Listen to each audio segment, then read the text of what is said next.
Airdrop farming is the best thing you can do in 2024 because of the massive potential wins. Basically, airdrop farming is like testing software, but you're testing new protocols, new blockchains, new cool projects in a crypto space with a potential to win thousands of dollars, maybe hundreds, maybe a little less. Sometimes it depends on the steps you take. And in this video, this is going to be the ultimate video to everything that is happening currently with airdrops. You're going to see 91 projects that you can farm currently. And this is based by the cool airdrop tracker by Cruise Control. We're going to go through all of the projects one by one. So this is going to be a longer video as well.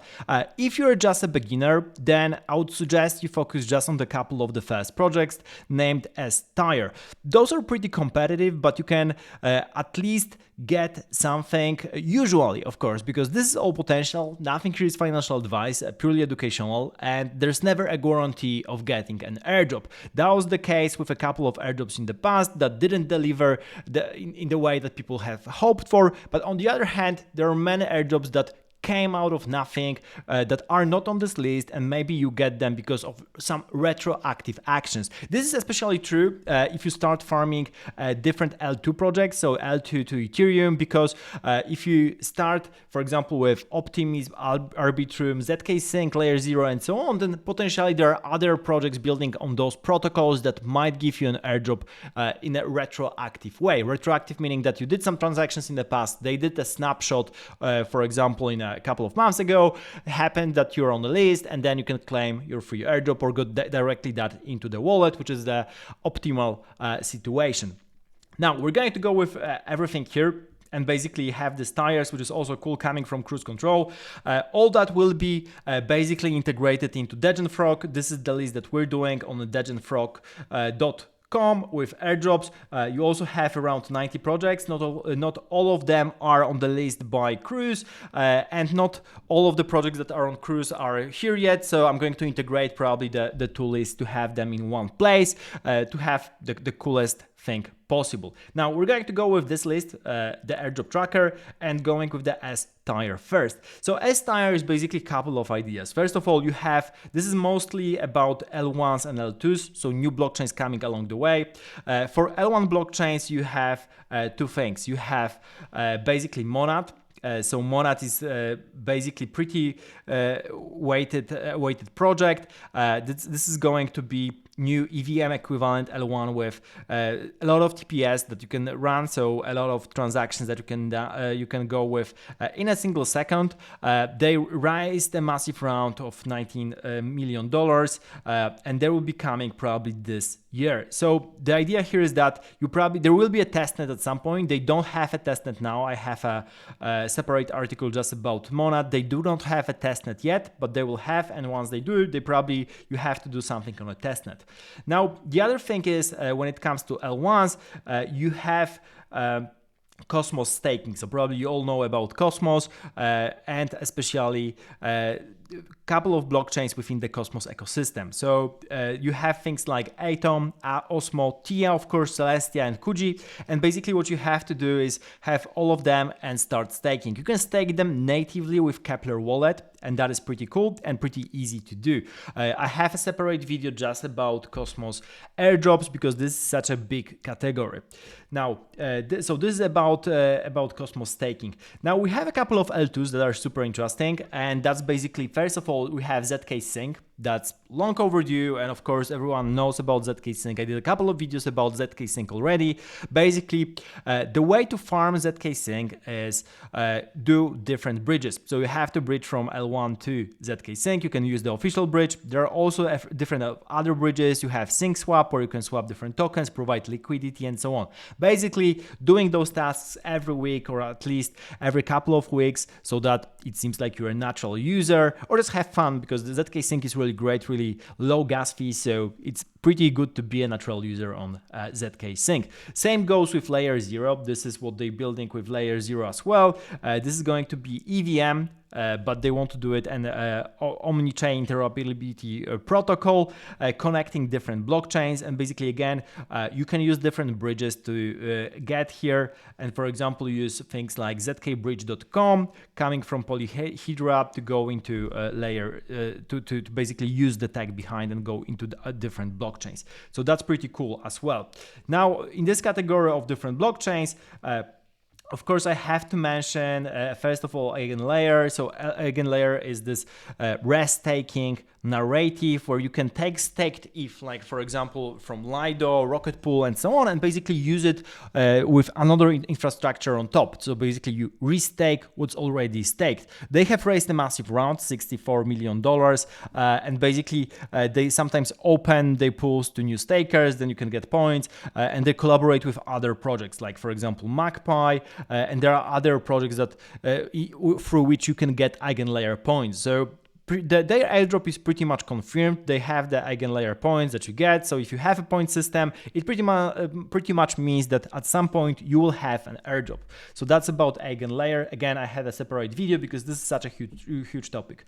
I haven't talked yet about Eclipse Labs, and this is the final project from the S-Tier category. Eclipse is basically layer 2 using Celestia and Solana VM for execution. So super interesting merging of two technologies. They have a testnet that you can basically work with. So it's free. You basically get the tokens, put them into the liquidity pool, and that's it. And that's what you can get from the faucet. So really easy to do stuff that would take you 5 minutes if you want to do it. Probably worth doing right now because there's a zero cost to that. And everything is on the testnet. This is a general commentary. I have a separate video just about different testnets.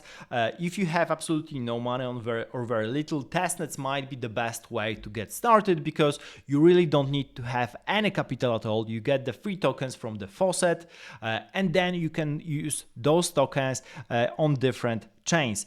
So for example, Bera chain, which I will mention probably too, is also a testnet. There are a couple of other cool testnets that you can use right now to get going. So for example, once we go to the A list, so for example, you have Caldera, Fuel Network here. Both are free to farm because you have testnets that you can use. So let's start with those two. We're going to go with Fuel Network, another layer one building using Celestia tech, and basically you have a couple of things you can do. So cool stuff about this guide, Airdrop Tracker, is that you can basically you have all the actions you can take right now. So for example, like minting NFTs, performing swaps, getting faucet tokens, and so on, and bridging tokens. So that's one thing you can basically do with Fuel Network, and pretty much the same thing goes with Caldera. So Caldera is, again, a testnet. You can sign up and then bridge, give to basically start interacting with the testnet. So that's pretty cool one. Now, on the other projects that we have here is we have Renzo protocol. So that's already on the mainnet. And we're going to go with providing liquidity as well. So there are a couple of protocols here in the A list, as you can see.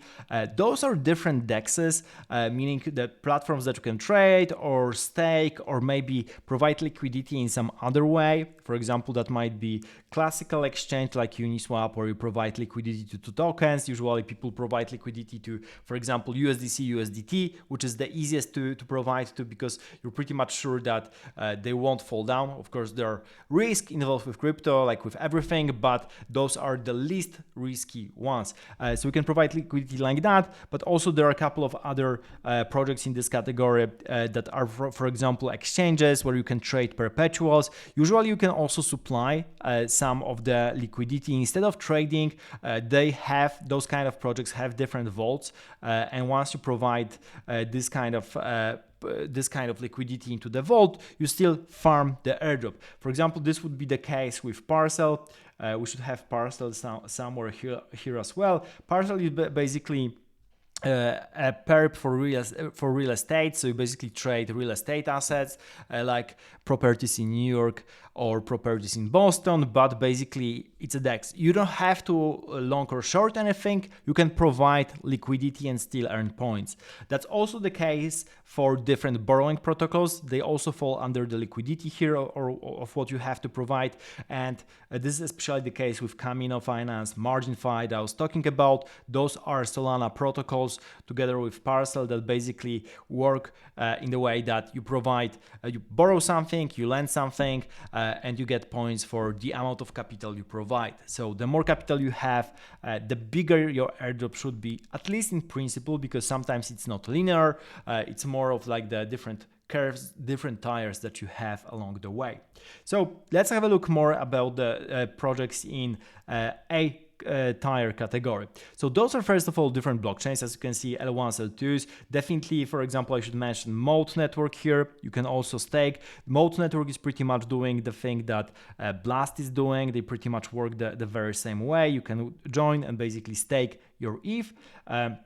And there are a couple of other projects like that. So you have different L2s. Of course, Linea might be doing airdrop at some point. I would probably put that in S tier actually. Linea is also super big. They also raised a lot of capital, as $750 million. So that's massive capital that they raised along the way. And they probably will be doing airdrop at some point. So this is pretty cool.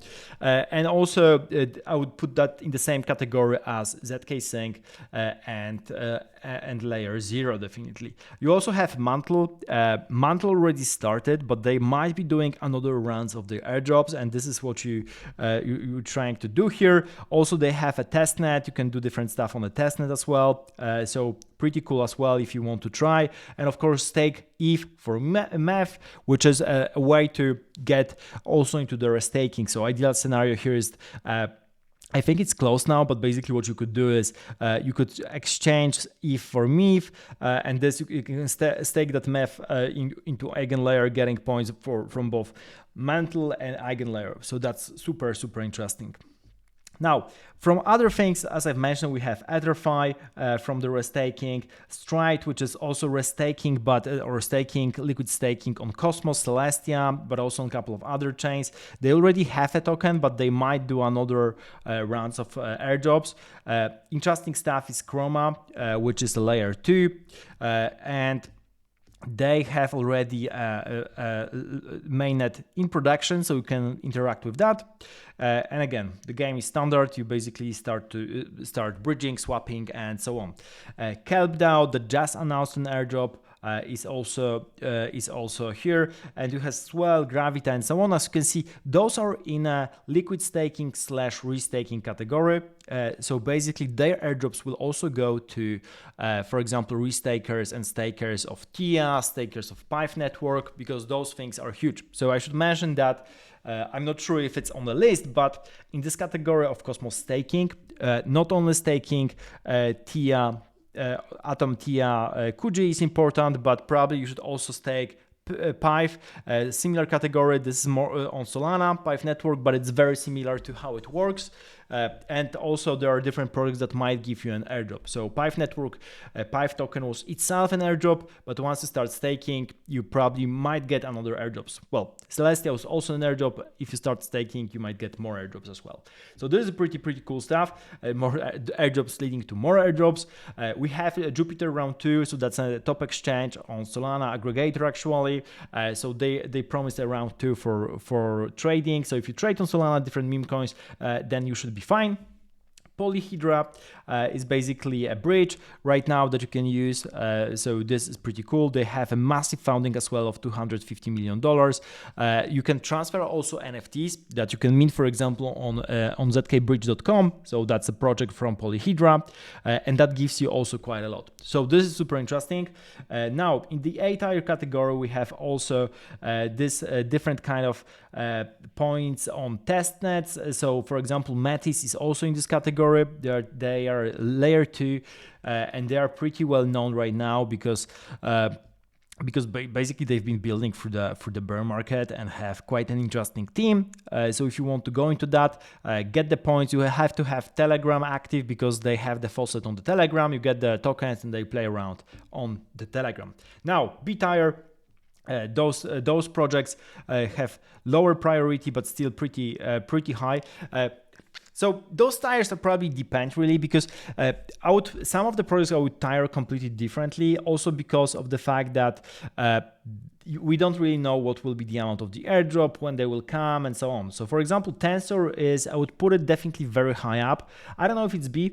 On the other hand, it's hard to really farm Tensor right now, or at least you have to know what you're doing, because Tensor is a marketplace for NFTs on Solana, and they're going with the Blur approach, meaning that you have different points for bidding, buying, selling into Tensor marketplace.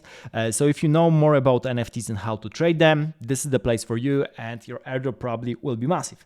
Again, not a financial advice, but if you don't know what you're doing, this is probably the quickest way to lose your money once you start bidding and trading on different NFTs you know nothing about. So beware here, but this is very, generally speaking, super interesting project. They know what they're doing. EigenPi, this is restaking on different chains. You could basically get EigenLayer points and EigenPi points as well. So super interesting. I think again they might be close right now for taking more ETH or staked ETH, but if they open again, then definitely worth checking them out. Now you have a bunch of other projects that are free, so there are layer ones but are in a testnet mode, and that's DOP, Aleo, and Shardome. About some of them I did already a video by themselves, so you can find my video about Shardome. Again, the goal here is that you basically do different stuff on testnet, and that might lead to some tokens on the mainnet at some point. So definitely worth doing, especially if you're working on very low capital. So I should also mention here Taiko. So Taiko is also in a testnet mode, pretty cool. You can try it. On the other hand, you have to remember that having a token on the testnet doesn't mean that there will be some kind of an airdrop on the mainnet, and that was the case with Scroll. So Scroll basically had a testnet, people were farming that, but then the mainnet came and there was no airdrop, so people were quite disappointed. They're still farming Scroll for the chance that they in the end do some kind of a governance token on the mainnet. However, you never know, especially with Scroll. That's why it's BTire here. You have, of course, different dexes, so worth mentioning SyncSwap, especially if you're on zkSync, worth checking out. They might do the airdrop by themselves, plus you're farming zkSync and Linea, Scroll, and a couple of other chains. So that's probably the best thing if you're looking for projects to, if you want to farm blockchains, then the best thing is look for the tokenless blockchains like zkSync, Scroll, Linea, and on top of that, look for the dexes, which are the most popular ones, and do not have a token, because they might do an airdrop at some point, and this way you're playing into two or airdrops at the same time. The same goes with actually bridges. So with bridges, first of all, you have more transactions on a given chain, but also you have a chance of getting an airdrop from a particular bridge, which is, two birds with one stone. Perfect scenario here. So this is what I would recommend doing. Go after dexes, go after bridges on the blockchains that might be of interest. So in particular, if you look at the S-Tire here, this is definitely zkSync right now, LayerZero, and then different related to Cosmos bridges, and then look at some of the A-Tire as well, like for example, Mode Network, Linea, and Mantle, and try to do different stuff. So for example, you can use Polyhedra to go between a couple of those blockchains on this list. Really, really cool strategy. You get different transactions on different chains at the same time.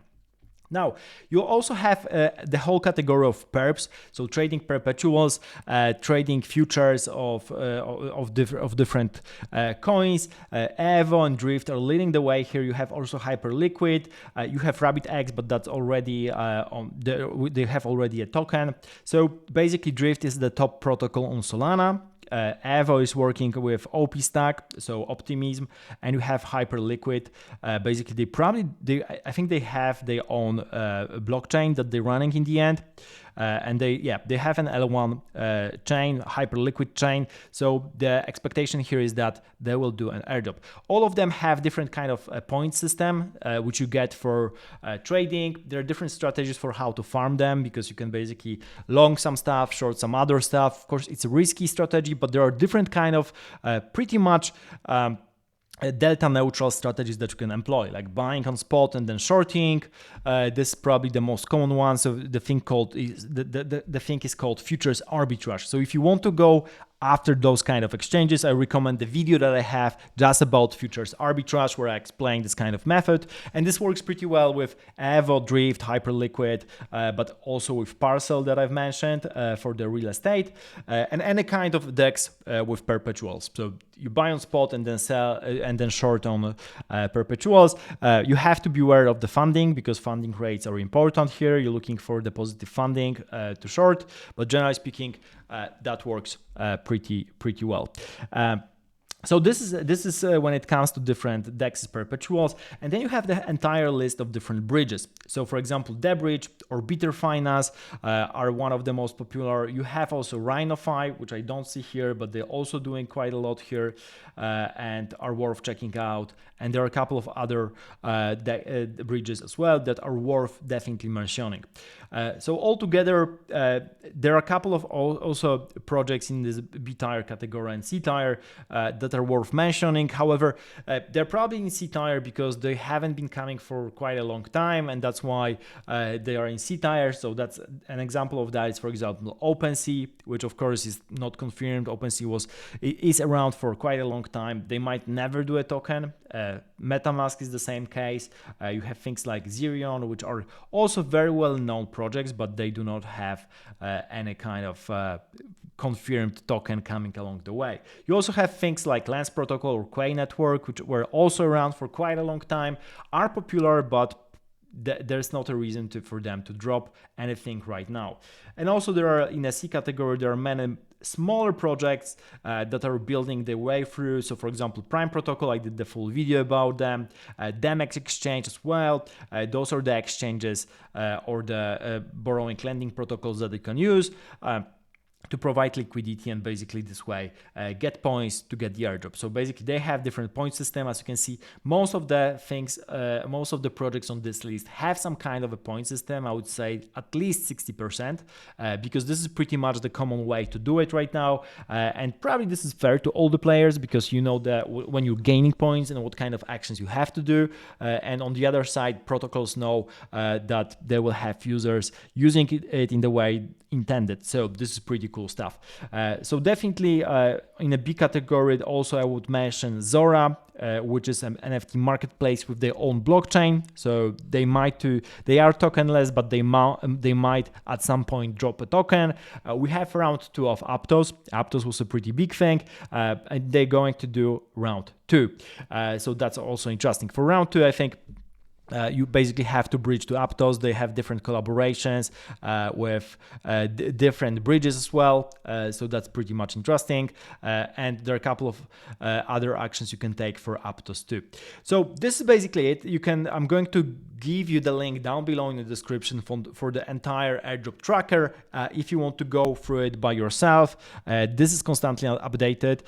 On the other hand, also I recommend checking out Dejan Frog airdrops. This is also constantly updated, and also with all the potential resources like tutorials for going with particular steps, different referral links if you want to get additional points as well. So whenever there's a link, there's probably some kind of a referral link that you can use to get additional points and so on. So worth recommending doing that, and basically trying to farm as many airdrops as possible. On the other hand, it's good focusing on some kind of specialty. So for example, if you're good with trading, maybe DEXs or perps are for you. If you just want to click buttons and bridge, then basically layers 1 and bridges and going, for example, with testnets might be a good idea. NFTs are the separate category, and if you're good with NFTs, there are a couple of protocols that you can use, like TensorTrade, which are pretty cool. And of course, there are many things coming along the way. Also, the whole staking narrative. So whenever you can stake, just stake. especially if that's supposed to be idle capital. Even though if the APR is not high, of course there are different risks related to staking, so you shouldn't stake everywhere. But basically, staking might give you access to additional airdrops, which is pretty cool. And this is additional way to earn yield on your capital that you deploy in different projects. Thank you for watching. Subscribe to the channel. I have many more videos like that, and I'm basically talking about all the cool new airdrops coming along the way. Thank you for watching again, and see you in the next video.